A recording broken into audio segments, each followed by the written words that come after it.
ഇവിടെ ഇത് രണ്ടും കൂടെ കൂട്ടുക ആദ്യം. ഇതിനേക്കാൾ എത്ര കൂടുതലാണ് 2.2/5 എന്നായി വെച്ചേക്കുന്നത്. ഇത് രണ്ടും കൂടെ കൂട്ടുമ്പോൾ നമുക്ക് ഇത്രയും കിട്ടും. 0.000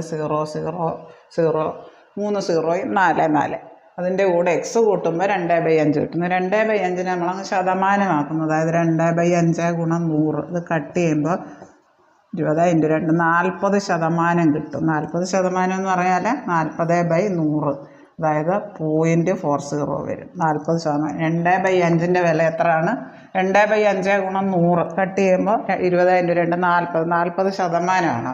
അതായത് ഈ കൂട്ടിയതും എക്സും കൂടെ 2/5 എക്സ്. അപ്പം ഈ സംഖ്യയും എക്സും കൂടെ കൂട്ടുമ്പോഴാണ് 2/5 വരെ നമ്മൾ ഈ വില ഇട്ട് കൊടുക്കുന്നു. ഇപ്പോൾ കണ്ടുപിടിച്ചാൽ അതിൻ്റെ ശതമാനം 40%, അതായത് 40/100 0.4. അപ്പോൾ നമുക്ക് എക്സ് കാണാൻ എന്ത് ചെയ്താൽ മതി?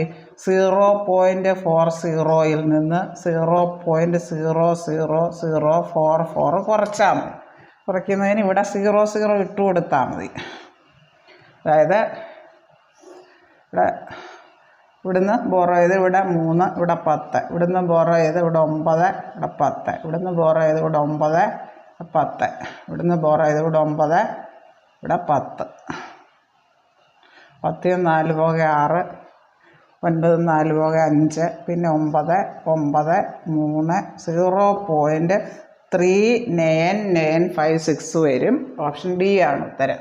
ആദ്യം ഈ സംഖ്യ രണ്ടും കൂടെ കൂട്ടും, അപ്പോൾ ഇത് കിട്ടും. അതും എക്സും കൂടെ കൂട്ടുന്നത് 2/5 ആണ്. 2/5 എന്ന് പറഞ്ഞാൽ അതിനെ അങ്ങ് ശതമാനമൊക്കെ 2/5 × 100.